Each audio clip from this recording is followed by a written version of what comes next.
Hi ವೀಕ್ಷಕರೇ, ನಾನು ಬೆಂಗಳೂರಿಗೆ ಹೋಗಿದ್ದೆ. ನಮ್ಮ ಮಾವನ ಮಗನ ಮದುವೆಗೆ ಸೂಪರಾಗಿ ನಡೀತು. ನಿಮಗೋಸ್ಕರ ಒಂದು ಡ್ಯಾನ್ಸ್ ಕಾರ್ಯಕ್ರಮ ಹಾಕಿದ್ದೀವಿ, ನೋಡಿ ಎಂಜಾಯ್ ಮಾಡಿ.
ಈಗ ರಿಸೆಪ್ಷನ್ ಮುಗೀತು.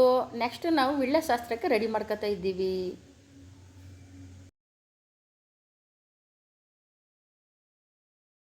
ನೋಡಿ, ಕಂಬಳಿ ಹಾಸಿದ್ದೀವಿ. ಹೆಣ್ಮಗ್ಳು ಬರಬೇಕು, ಬರ್ತಾಳೆ. ಅಲ್ಲಿ ತನಕ ರೆಡಿ ಮಾಡ್ಕೊತಾ ಇದ್ದಾರೆ. ಇವ್ರ ಗ್ರಾಮಸ್ಥರಿಗೆಲ್ಲ ಯಜಮಾನ್ರುಗಳಿಗೆ ಬಾಳೆಹಣ್ಣು ಕೊಡಬೇಕು. ಮತ್ತು ಪಕ್ಕದಲ್ಲಿ ತಟ್ಟೆ ಇದೆ ನೋಡಿ, ಅದ್ರಲ್ಲಿ 12 ಪದಾರ್ಥ ಇಟ್ಟಿರ್ತೀವಿ. ವಾಚು, ಉಂಗುರ, ಮತ್ತು ಏನೇನೋ ಒಡವೆಗಳೆಲ್ಲ ಇರ್ತದೆ. ಡಾಬು, ಕಾಲು ಉಂಗುರ, ಕಾಲು ಚೈನ್ ಅಂತೆಲ್ಲ ಇಟ್ಟಿರ್ತೀವಿ. ಆಮೇಲೆ ಎಲ್ಲ ಶಾಸ್ತ್ರ ಗೀಸ್ತ್ರ ಎಲ್ಲ ಆದಮೇಲೆ ಆ ಹೆಣ್ಮಗಳಿಗೆ ಉಂಗುರನ ಕೊಡ್ತೀವಿ ಕಾಲಿಗೆ ತೊಟ್ಕೊಳ್ಳೋಕ್ಕೆ. ಅಂದರೆ ನಾವು ಹಿಂದಿನ ದಿನವೇ ಕೊಟ್ಬಿಡ್ತೀವಿ. ಎಂಥದ್ದು ರಿಸೆಪ್ಷನ್ ದಿನವೇ ಕೊಟ್ಬಿಡ್ತೀವಿ ಕಾಲುಂಗ್ರನ.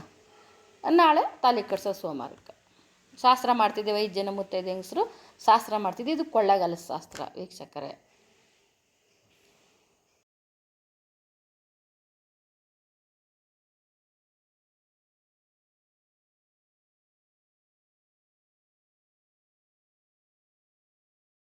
ನೋಡಿ, ಇವಾಗ ವಿಳ್ಳೆ ಶಾಸ್ತ್ರ ಮುಗೀತು. ಆಮೇಲೆ ಏನು ಮಾಡ್ತೀವಿ, ಹೆಣ್ಮಗಳಿಗೆ ನಾವು ಗಂಡು ಮಗನಿಗೆ, ನಾವು ಗಂಡನ ಕಡೆಯವರು ಅವ್ರಿಗೆ ಕಂಕಣ ಕಟ್ಟಬೇಕು. ನಾವು ಕಂಕಣ ಕಟ್ಬೇಕಾದ್ರೆ ನಾವು ಕಾಗೆ ನೀರು ತರ್ತೀವಿ. ಕಾಗೆ ನೀರು ಅಂದ್ರೆ ಒಂದು 4 ಜನ ತಪ್ಪಲೆ ತಗೊಂಡೋಗಿ ನೀರು ತುಂಬಿಸ್ಕೊಂಡು ಬರಬೇಕು. ಒಬ್ಬ ಹೆಣ್ಮಗಳು ಮುಂದ್ಗಡೆಯಿಂದ ಕಳಸ ಹಿಡ್ಕೊಬರ್ಬೇಕು. ಆ ಪದ್ಧತಿ ನೋಡಿ. ಇಲ್ಲಿ ಪೂಜೆ ನಡೀತಾ ಇದೆ. ಪೂಜೆ ಆದ ನಂತರ ನಾವೇನು ಮಾಡ್ತೀವಿ, ಕಾಗೆ ನೀರು ಅಂತ ಮಾಡ್ತೀವಿ. ಯಾಕೆ ಕಾಗೆ ನೀರು ಅಂತ ಮಾಡ್ತೀವಿ ಅಂತಂದರೆ, ನಮ್ಮ ಹಿಂದಿಲ್ದೆ ತಾತ ಮುತ್ತಾತ ಯಾರೋ ತೀರೋಗಿದ್ಮೇಲೆ ಅವ್ರದ್ದೆಲ್ಲ ಆಶೀರ್ವಾದ ಸಿಕ್ಕಲಿ ಅನ್ನೋ ಉದ್ದೇಶಕ್ಕೆ ಇದು ಕಾಗನೀರು ಅಂತ ಹೇಳ್ತಾರೆ. ಅದನ್ನು ಕಾಗನೀರು ಅನ್ನೋ ಅರ್ಥ ಸತ್ತವ್ರು ಕೆಟ್ಟವ್ರದಲ್ಲಿ ಆಶೀರ್ವಾದ ಬರಲಿ ಅಂತೇಳಿ ತಂದು ಹುಡುಗನ ಕೈ ತೊಳಿಸಿ, ಅರ್ಶಿನ ಸೀಗೆಕಾಯಲ್ಲಿ ಗಂಜಳಲ್ಲಿ ತೊಳಿಸಿ ಅವ್ರಿಗೆ ಕಂಕಣನ ಕಟ್ತೀವಿ. ತಗೊಂಡೋಗಿ ಕೂರಿಸ್ಬಿಟ್ಟು ಇವಾಗ ನೋಡಿ ನಾವು ಹೋಗ್ತಾ ಇದ್ದೀವಿ. ನಾವು ಹುಡುಗನಿಗೆ ಕೈಯೆಲ್ಲ ತೊಳಿಸ್ಕೊಂಡು ಅದೇ ನೀರಲ್ಲಿ ಕೈ ತೊಳಿಸ್ಬಿಟ್ಟು ಬರ್ತಾಯಿದ್ದೀವಿ.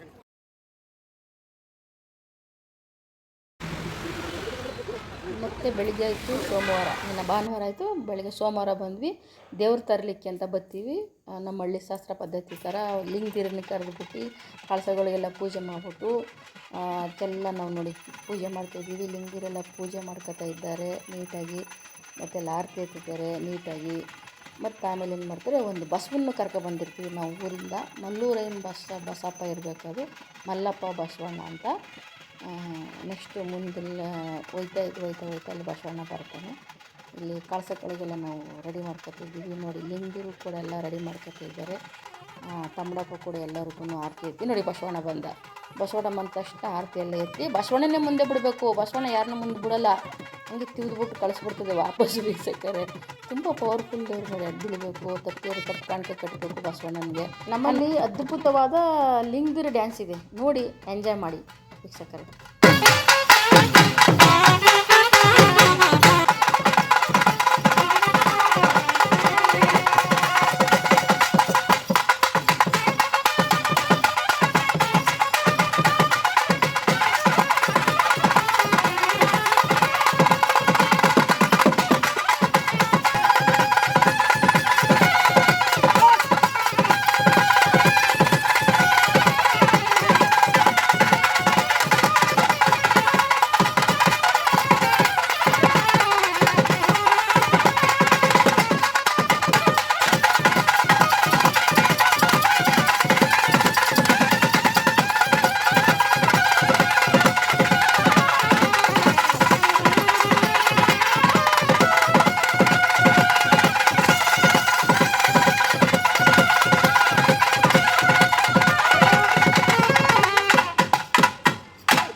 ಡ್ಯಾನ್ಸ್ ಎಲ್ಲ ಮುಗೀತು. ಇವಾಗ ಇವ್ರನ್ನೆಲ್ಲ ನಾವೇನು ಮಾಡ್ತೀವಿ, ಈ ಲಿಂಗದಲ್ಲಿ ಕುಂತ್ಕೊಂಡು ಲಾಸ್ಟ್ ಏನು ಮಾಡ್ತಾರೆ, ಅವರು ದೇವ್ರ ಮನೆಗೆ ಹೊರಟ್ಬಿಡ್ತಾರೆ. ಅವ್ರಿಗೇನು ಅಕ್ಕಿ ಬೆಲ್ಲ ಏನೋ ಅವ್ರೇನು ಪದಾರ್ಥ ಕೊಡಬೇಕು ಅವರು ಕೊಡ್ತಾರೆ.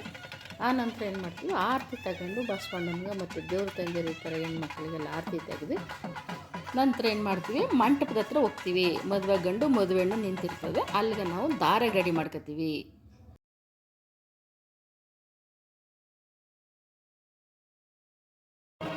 ದಾರೆಗೂ ಮುಂಚೆ ಇದು ಶಾಸ್ತ್ರ ನಡೀತಾ ಇರ್ತದೆ.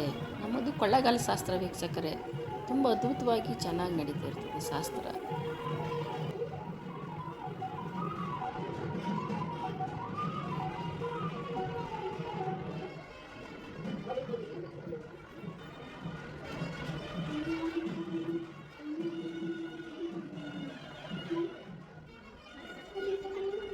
ನಮ್ಮಲ್ಲಿ ತಾಲಿ ಕಟ್ಟೋಕ್ಕೂ ಮುಂದೆಯೇ ಹೆಣ್ಣು ಮಗಳ ಸೋದರದತ್ತ ಸೋದರ ಮಾವ ಮತ್ತು ಗಂಡು ಮಗನ ಸೋದರದತ್ತ ಸೋದರ ಮಾವ ಮತ್ತು ತಂದೆ ತಾಯಿ, ಇವ್ರ ತಂದೆ ತಾಯಿ ಅವ್ರ ತಂದೆ ತಾಯಿ ಇಬ್ಬರ ಹತ್ರನೂ ದಾರನೇ ಎರಿಸ್ತಾರೆ. ಗಂಡು ಹೆಣ್ಣು ಇಬ್ಬರು ಕೂಡ ತಾಲಿಗೆ ಪೂಜೆ ಮಾಡ್ಕೊತಾ ಇದ್ದಾರೆ. ನೆಕ್ಸ್ಟ್ ಹುಡುಗ ಏನು ಮಾಡ್ತಾನೆ, ಎಲ್ಲರಿಗೂ ತಾಲಿ ತೋರಿಸ್ತಾ ಇರ್ತಾರೆ. ನೋಡಿ ನೋಡಿ ವೀಕ್ಷಕರೇ, ನೋಡಿ ಲಾಸ್ಟ್ ಕೊನೆ ಘಟ್ಟಕ್ಕೆ ಬಂದಿದ್ದೀವಿ. ತಾಲಿ ತೋರಿಸ್ತಾರೆ. ಹುಡುಗ ಏನು ಮಾಡ್ತಾನೆ, ಅದ್ಭುತವಾದಂಥ ಒಂದು ತಾಲಿನ ಕಟ್ತಾರೆ. ಇರು ಆವಾಗ ಹೆಣ್ಣಿಗೆ ಗಣ್ಣಾಸೆ, ಗಂಡಿಗೆ ಹೆಣ್ಣಾಸೆ, ನಮಗೆ ಊಟದ ಮೇಲೆ ಆಸೆ ವೀಕ್ಷಕರೇ. ನಾವೆಲ್ಲ ಊಟ ಮಾಡೋಣ, ಆಮೇಲೆ ನಾವು ನೀವೆಲ್ಲ ಹೋಗಿ ಬಾಯ್ ಬಾಯ್ ಅಂತ ಹೇಳೋದು. ಬಾಯ್ ವೀಕ್ಷಕರೇ, thank you so much, thank you.